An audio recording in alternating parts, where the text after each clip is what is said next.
The sharp clatter of a dropped serving spoon echoed through my pristine kitchen as I watched my daughter Sophia's birthday cake tumble to the floor.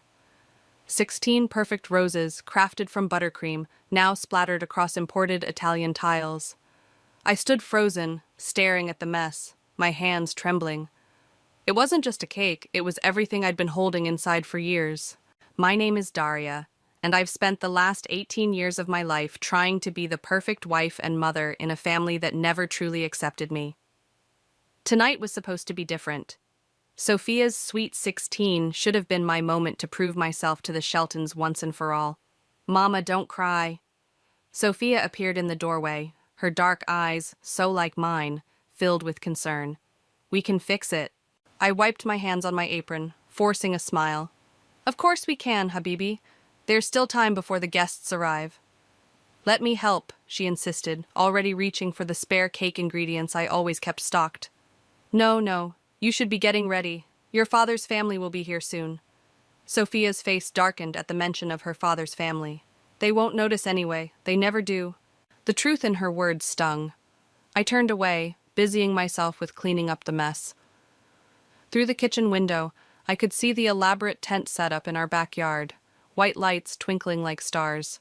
Everything had to be perfect. That's what Robert always said. Mrs. Shelton? Our housekeeper Anna appeared in the doorway. Mr. Robert is on the phone. He wants to know if everything is ready for his sister Paula's arrival.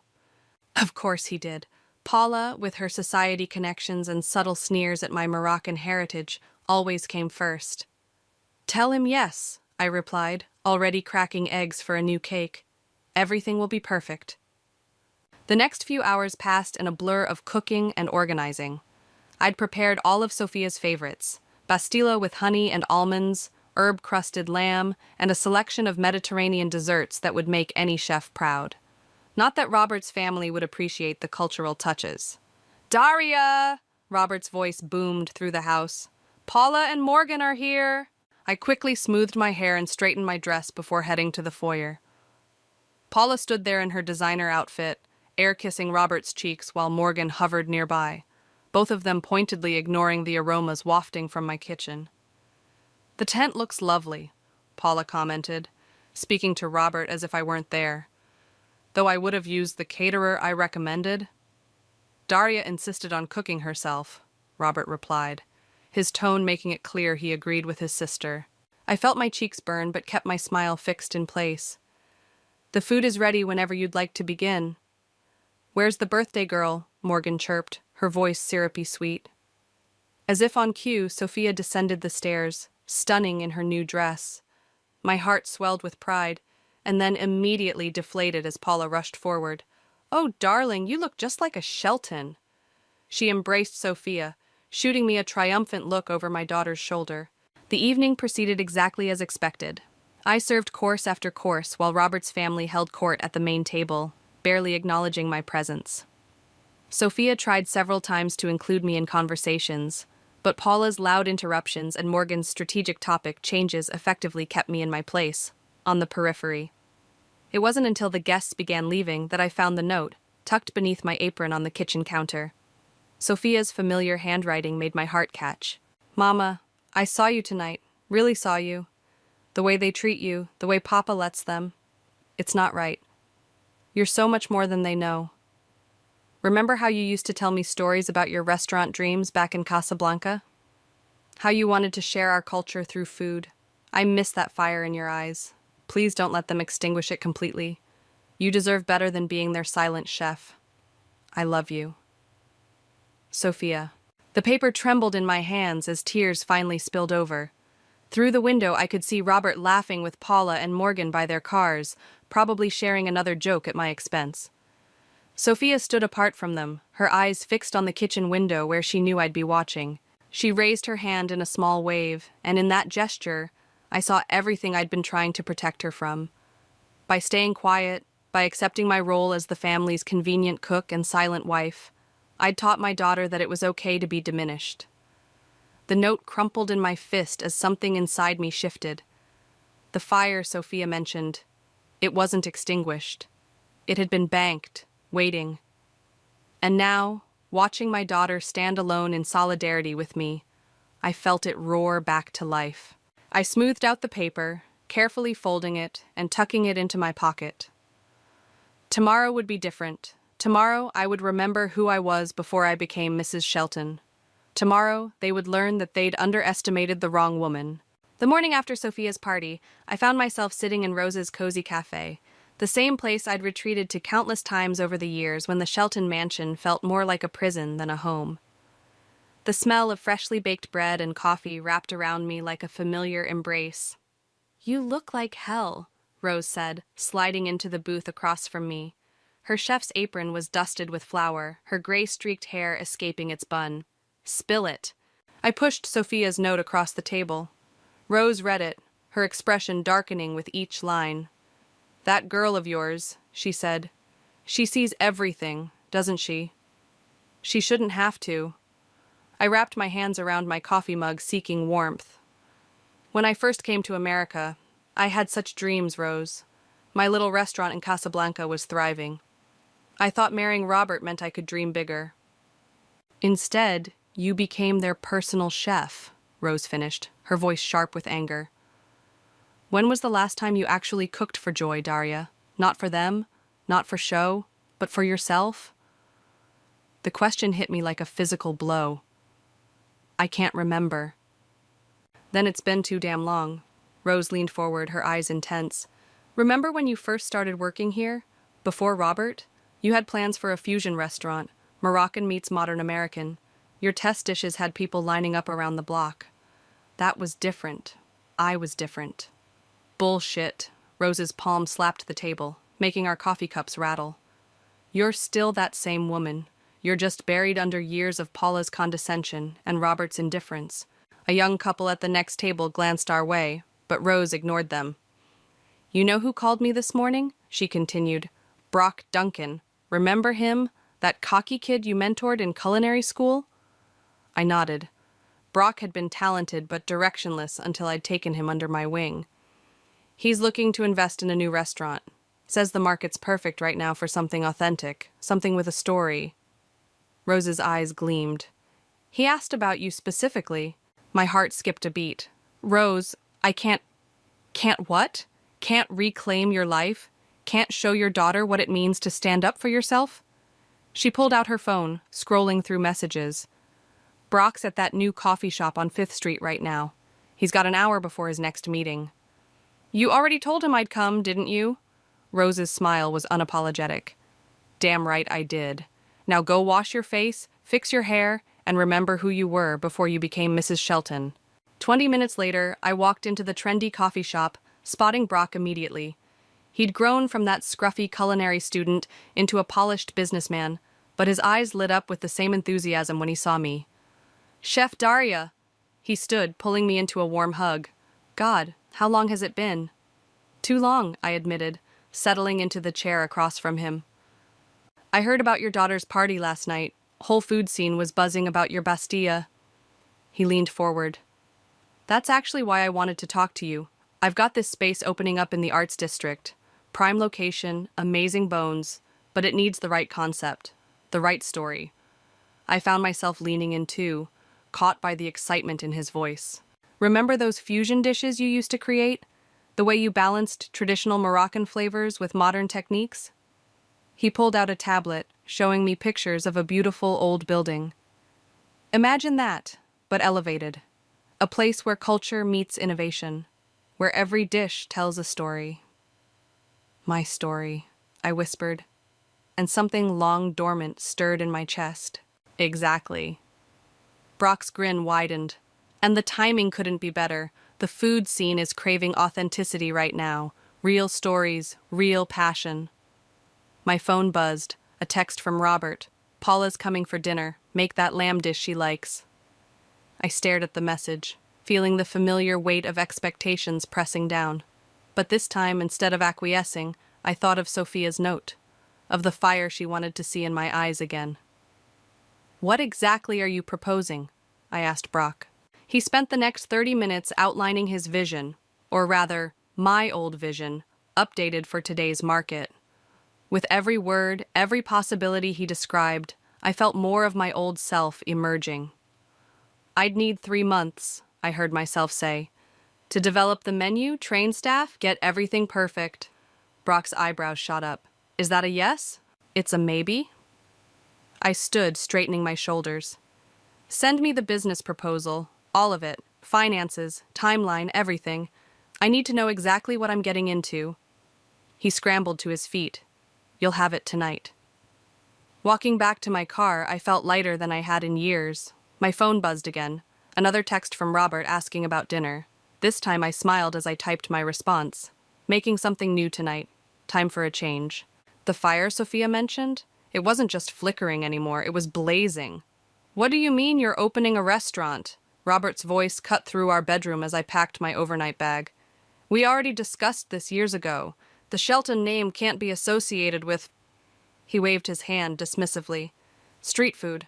I continued folding my clothes, each movement deliberate and calm. It's not street food, Robert. It's fine dining with cultural influences. And I'm not using the Shelton name. That made him pause. Excuse me? The restaurant will be called Casablanca Nights, under my name, Daria Amrani. The sound of my maiden name seemed to physically pain him. Have you lost your mind? What about your responsibilities here? Who's going to handle the dinner parties, the social events? You can hire a caterer, like Paula always wanted. I zipped up my bag. I'm taking 3 months to develop the menu and train staff. I'll stay at the guest house near the restaurant site. 3 months? Robert's face reddened. You can't just leave. Watch me. The door creaked open and Sophia stood there, school bag still over her shoulder. Her eyes darted between us, understanding dawning on her face. You're really doing it? She asked, a smile breaking across her features. You're opening your own place? Sophia, go to your room, Robert ordered. This doesn't concern you. Actually, it does, I said, meeting my daughter's gaze. Because part of the restaurant's mission will be providing culinary scholarships for young women from immigrant families. The Sophia Initiative. My daughter's eyes welled with tears as Robert scoffed. This is ridiculous, he spat. You're throwing away everything we've built. No, Robert, I'm building something of my own. I turned to Sophia. Would you like to see the space? Brock's meeting me there in an hour. Brock Duncan? Robert's tone shifted from dismissive to concerned.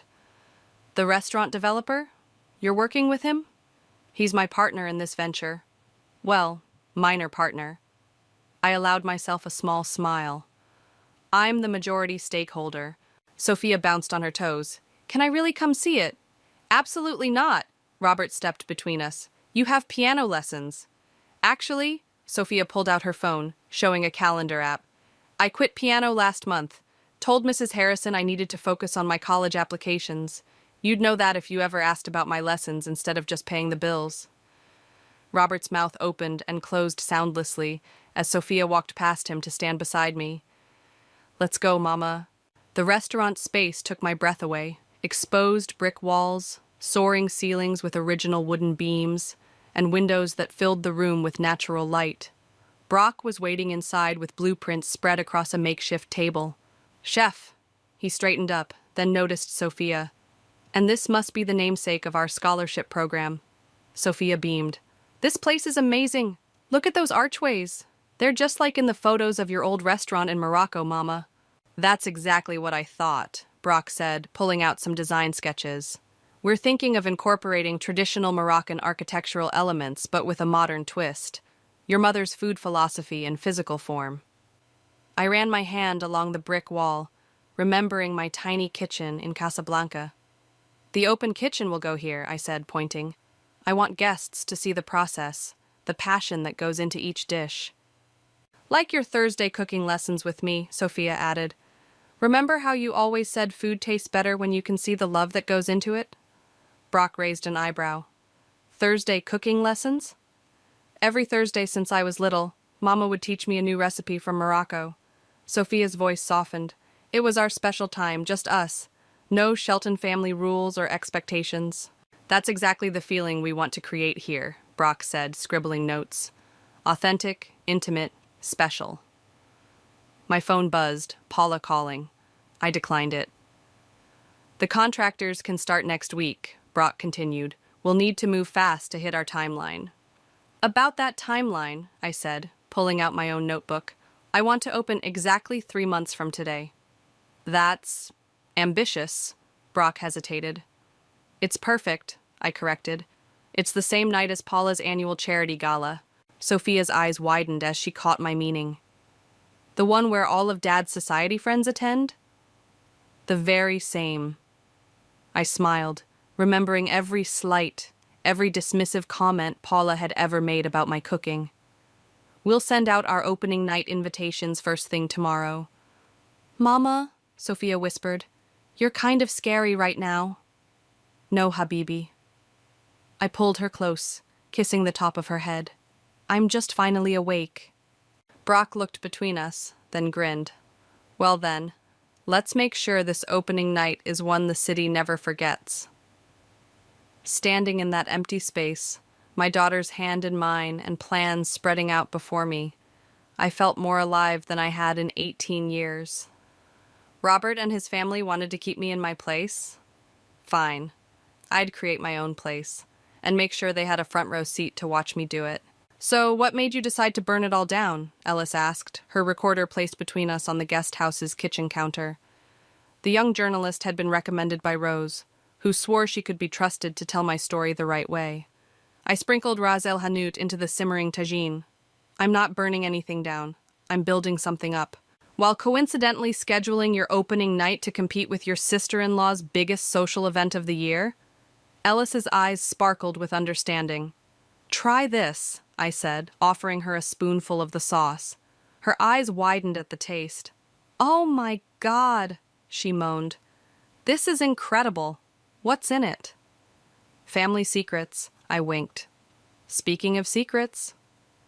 I slid my phone across the counter, showing her the text I'd received that morning from Morgan. Ellis read aloud. Heard about your little project. Hope you're not expecting any coverage. Paula's already arranged exclusives with all the major food critics for her gala.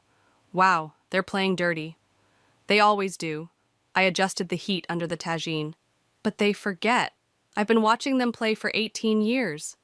The door burst open and Sophia rushed in, clutching her laptop. Mama, you need to see this. She pulled up a social media post from Morgan, a photo of Paula meeting with James Porter, the city's most influential restaurant critic, with the caption, planning something special for the annual gala. Foodie, heaven, exclusive access.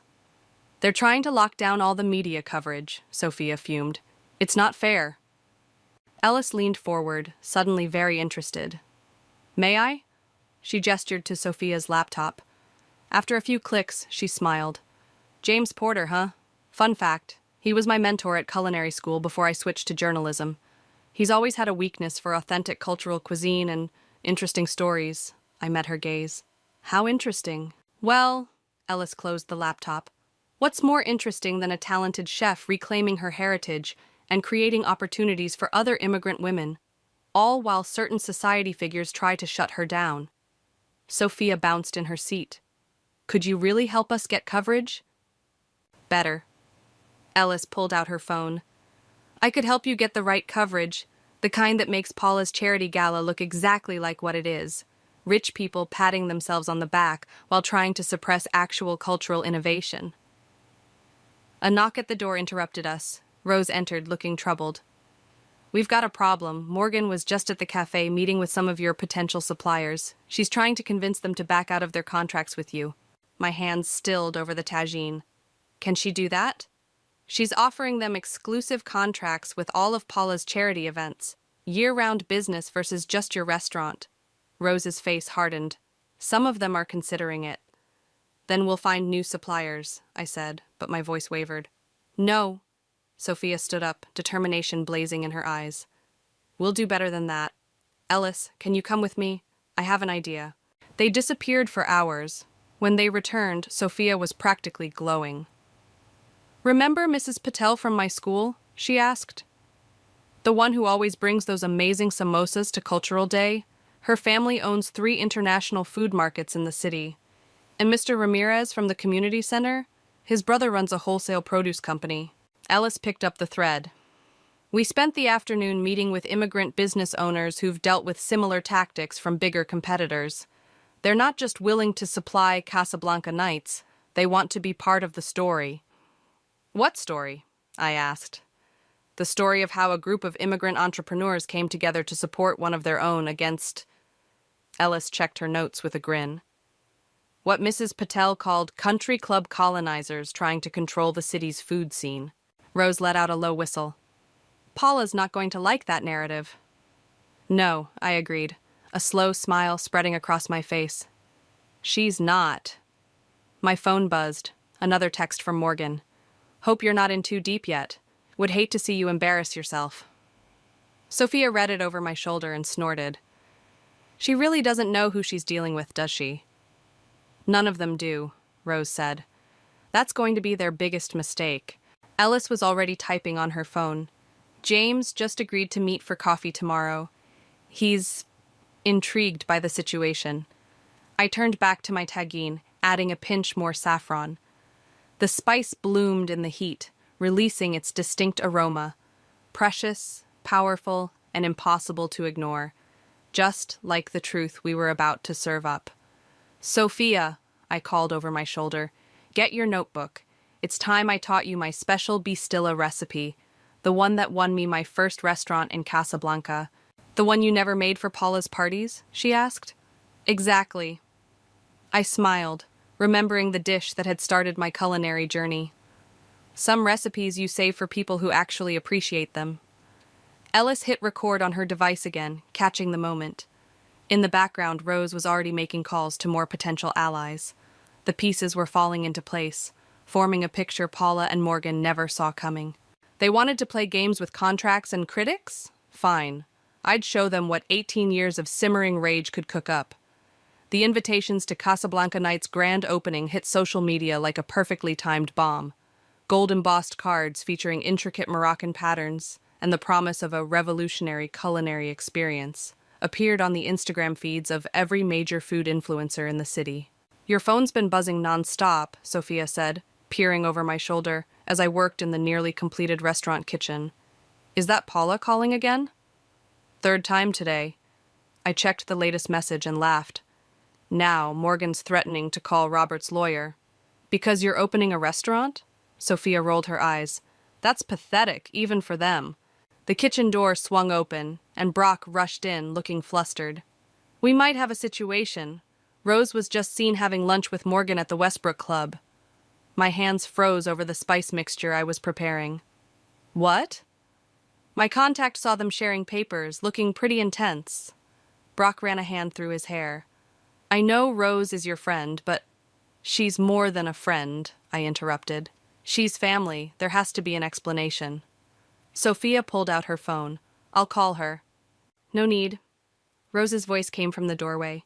She stood there, holding a thick folder. I was wondering how long it would take for someone to spot me. Care to explain? I kept my voice steady, even as my heart raced. Rose walked over, dropping the folder on the prep table. Morgan approached me last week, offering to buy information about your menu, your suppliers, everything. She opened the folder, revealing dozens of documents. So I gave her exactly what she wanted. I flipped through the papers, supplier contracts, menu items, staff schedules, all of them fake. She thinks you're planning a basic Mediterranean bistro, Rose continued, a wicked gleam in her eye. Complete with frozen phyllo dough and pre-made hummus. I told her you were in way over your head, trying to cut corners everywhere. Sophia burst out laughing. So when they try to undermine us, they'll be working with completely wrong information, Rose finished. Morgan's already started spreading rumors about how amateur the whole operation is. Paula's practically gloating. Brock whistled low. Remind me never to get on your bad side. That's not all, Rose pulled out her phone. While I was playing double agent, I got some interesting dirt. Turns out Paula's been inflating the donation numbers from her charity galas for years, taking credit for contributions that never made it to the actual charities. My eyes widened. Can you prove it? Every word. Rose's smile was sharp. Ellis is fact-checking everything now. The story drops 2 days before our opening. The kitchen door swung open again as Ellis herself hurried in. Speaking of stories, James Porter's review is ready. He wants to know if you're sure about publishing it the morning of the opening. Absolutely, I said, returning to my spice mixing. Paula needs time to read it over her morning coffee. It's brutal, Ellis warned. Not to your food, he raves about that, but he really goes after the cultural gatekeeping in the city's food scene, names names, calls out specific incidents. Good. I measured out saffron with careful precision. Let them see themselves as others see them. Sophia hopped onto a clean prep table, swinging her legs. Dad called earlier, said we're making a huge mistake, that we don't understand how things work in their world.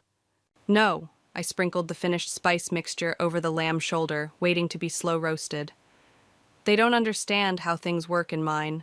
In our world, food isn't about status or social climbing. It's about heritage, heart, and honor. Speaking of honor, Brock checked his watch. The first round of staff training starts in 10 minutes. Real recipes this time, I assume? I nodded, washing my hands. Time to show them what we're really about to unleash. As if on cue, my phone buzzed with another message from Paula. Morgan told me everything. You're embarrassing yourself. Back out now, and we'll help you save face. I showed the message to Rose, who snorted. Should we tell her she's the one about to be embarrassed? No, I smiled, typing a reply. Thank you for your concern. Invitation to opening night will arrive tomorrow. Sophia read the exchange and shook her head. They still think they're in control, don't they? That's the beauty of it, Ellis said, already taking notes. They're so convinced of their own superiority, they can't imagine being outplayed. The kitchen doors opened once more as my new staff began filing in, eyes bright with excitement. These weren't the jaded culinary school graduates Paula would have hired. These were people like me, immigrants, dreamers, fighters, each with their own story, their own fire. I picked up my chef's knife, its weight familiar and reassuring in my hand. Ready to learn some real Moroccan cooking? Their eager nods warmed my heart. In 1 week, we would show the city what authentic cuisine truly meant. Paula and Morgan thought they were spreading rumors about my restaurant? Fine. Let them talk. In 7 days, everyone would see exactly what I'd been cooking up all these years, and it would be absolutely delicious. Opening night arrived in a whirlwind of spices, flowers, and camera flashes. The line outside Casablanca nights stretched around the block, a mix of food critics, social media influencers, and curious locals drawn by James Porter's glowing review that morning. Mama! Sophia burst into the kitchen, her traditional Moroccan dress shimmering under the lights. Paula just posted on Instagram. She's deeply concerned about the low attendance at her gala. How low are we talking? Rose asked, putting final touches on a row of dessert plates. Sophia held up her phone triumphantly. Half their usual numbers. Turns out people prefer authentic cuisine over charity rubber chicken. Focus, everyone, I called out, though I couldn't hide my smile. First service starts in 20 minutes. The kitchen hummed with energy as my hand-picked team moved with practiced precision. Every dish we'd rehearsed, every timing we'd perfected, was about to be put to the test. They're here, Brock announced, stepping into the kitchen. Robert just pulled up with Paula and Morgan. I straightened my chef's coat. Right on schedule. Sophia? My daughter nodded, heading out to the dining room to take her position. We'd rehearsed this moment countless times. Through the kitchen's glass walls, a design choice I'd insisted on, I watched Robert's family enter. Paula's face was pinched with barely concealed rage, while Morgan kept checking her phone, probably monitoring the social media disaster unfolding at their gala. Welcome to Casablanca Nights, Sophia's voice rang clear across the packed dining room. I'm Sophia Amrani, and tonight we're celebrating more than just the opening of a restaurant. We're celebrating dreams that refuse to be silenced. Paula's head snapped up at Sophia's use of my maiden name. Robert's face darkened. As many of you know, Sophia continued, my mother came to this country with nothing but her talent and determination. Tonight, she's using that same determination to help other immigrant women chase their culinary dreams. Ellis, positioned strategically with her camera, captured every reaction as Sophia unveiled the scholarship program. The Sophia Initiative will provide full culinary school scholarships to 5 immigrant women each year, along with guaranteed apprenticeships here at Casablanca Nights. Applause erupted through the dining room. Paula tried to interrupt, but her voice was drowned out by the cheering. And now, Sophia's eyes found mine through the kitchen glass. Please welcome my mother, Chef Daria Amrani. I stepped out into the dining room to thunderous applause. Robert started to stand, but Morgan grabbed his arm, whispering frantically. Thank you all for coming tonight, I said, my voice steady and clear. Especially my husband's family, who've provided such inspiration over the years. Paula's face went from red to purple as scattered laughter rippled through the crowd. Tonight's menu tells a story, I continued. Each dish represents a piece of my journey, from my first restaurant in Casablanca to this moment right here. But more importantly, each dish represents the future we're building. A future where talent and passion speak louder than social connections. More applause. James Porter, seated front and center, nodded approvingly. And so, I smiled directly at Paula, I'd like to dedicate this opening night to everyone who's ever been told to stay in their place. Your place is wherever you choose to make it. The first courses began flowing from the kitchen. I watched with satisfaction as even Paula couldn't hide her reaction to the Bastilla, the very recipe she'd dismissed as street food years ago, now elevated to an art form. This is incredible, I heard Morgan whisper, then catch herself as Paula shot her a venomous look. Sophia appeared at my side. Mrs. Patel says her markets have been flooded with calls asking about Moroccan ingredients, and Mr. Ramirez's produce company just signed 3 new restaurant contracts. Community supporting community, Rose said, bringing out another round of plates. Funny how that works. Through the evening, I moved between kitchen and dining room, watching my vision come to life. Every dish perfect, every service smooth, every reaction exactly as I'd hoped. Near the end of service, Robert approached the kitchen door. I met him there. This is quite something, he said stiffly. I never realized. That's the problem, Robert. You never did. I gestured to the bustling kitchen behind me. This is who I've always been. You just never bothered to look. Paula's furious, he said, almost smiling. The gala was a disaster. Everyone left early to come here instead. How unfortunate, I replied, not bothering to hide my satisfaction. He started to say something else, but Sophia appeared with the evening's final dessert course. My signature saffron cream with honey-drizzled phyllo, the recipe I'd refused to share with Paula for 18 years. Excuse me, I said to Robert. I have paying customers to attend to. As I walked away, I heard Sophia tell him, You should try the dessert, Dad. It's amazing what people can create when you stop trying to contain them. The night wound down in a blur of praise and press photos, but my favorite moment came when I overheard Morgan whisper to Paula, Maybe we should have been nicer to her. Paula's response was lost in the applause, but it didn't matter. The look on her face said everything. Sometimes the sweetest revenge is served on a perfectly plated dish. The morning after opening night, I sat in my new office at Casablanca Nights, surrounded by newspaper reviews and social media notifications. Ellis had just left after dropping off advance copies of every major publication in the city, each featuring glowing reviews of our opening. A knock at the door made me look up. Sophia stood there with 2 cups of Moroccan mint tea. Have you seen Paula's latest post? She asked, setting a cup in front of me. I shook my head and she pulled up Instagram on her phone. Paula's carefully curated charity gala photos showed half-empty tables and strained smiles. The comments were brutal. Where was everyone? Heard Casablanca Nights was the place to be. Maybe next year focus less on exclusivity and more on actual charity? She's deleted it 3 times and reposted with different filters, Sophia grinned. Nothing's helping. Another knock interrupted us. Rose entered, looking concerned. We need to talk about Robert. My stomach tightened. What about him? He's outside. Says he won't leave until you hear him out. Rose crossed her arms. Want me to call security? I glanced at Sophia, who shrugged. It's your call, Mama. After a moment's consideration, I nodded. Send him in. Robert looked different somehow. Smaller, less imposing in the morning light filtering through my office windows. He held a newspaper in his hands, James Porter's review facing up. You've made quite a statement, he said, placing the paper on my desk. That was the point. He shifted uncomfortably. Paula's husband called this morning. Their foundation's biggest donors are asking questions about the charity numbers Rose exposed. There's talk of an audit. How unfortunate, I echoed his words from last night. Daria, he sighed, what do you want? To destroy my family's reputation? Sophia stepped forward. Funny how it's always about your family, never about ours. Robert flinched as if she'd struck him. Sophia, please, you don't understand. No, Dad, I understand perfectly. Sophia's voice was steady.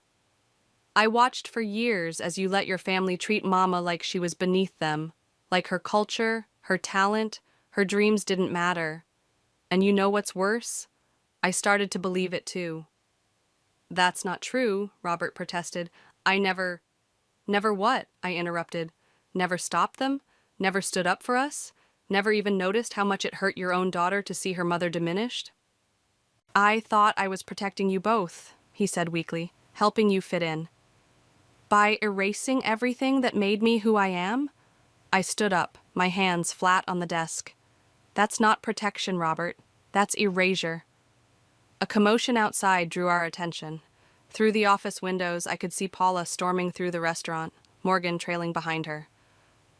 Let me handle this, Sophia said, squaring her shoulders. Sophia? Robert reached for her, but she was already moving. We watched through the windows as Sophia intercepted Paula before she could reach the office.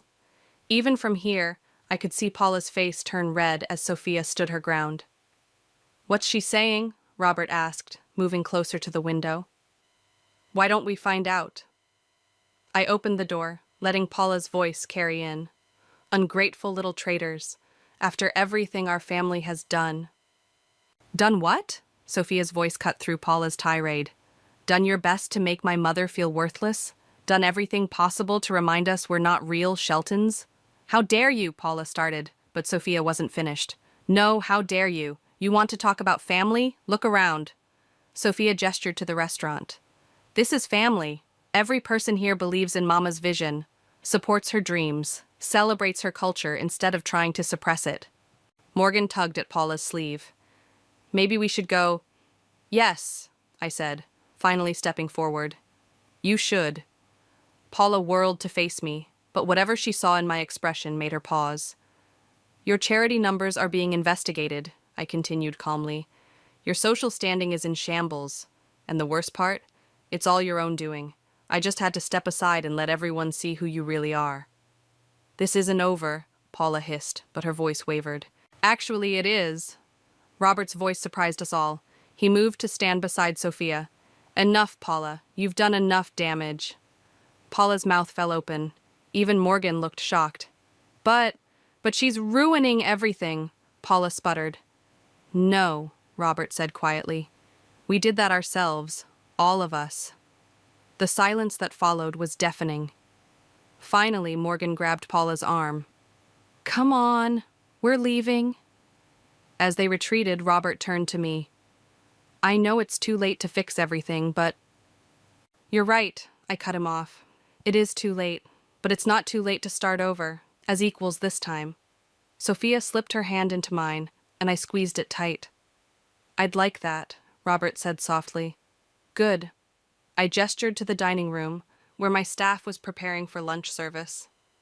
Then why don't you stay? See what your wife and daughter can really do when we're free to be ourselves.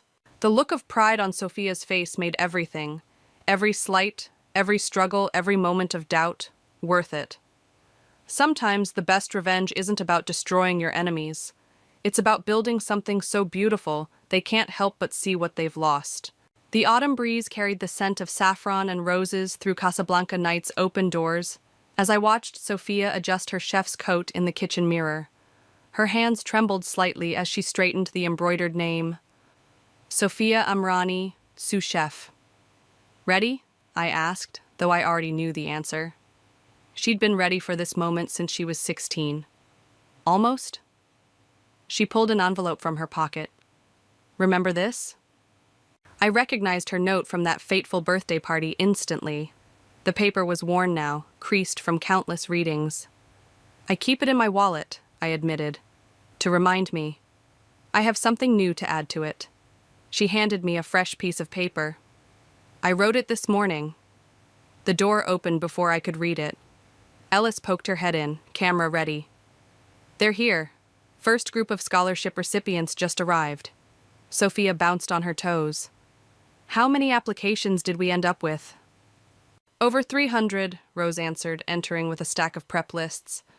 For 5 spots. Though after that piece Ellis wrote about the program, we got enough donations to fund 5 more.